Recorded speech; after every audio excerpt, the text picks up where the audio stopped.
escuchar su risa loca y sentir junto a mi boca como un fuego su respiración.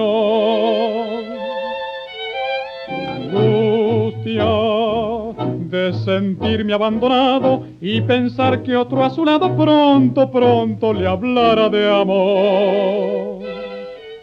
Hermano, yo no quiero rebajarme, ni pedirle, ni llorarle, ni decirle que no puedo más vivir.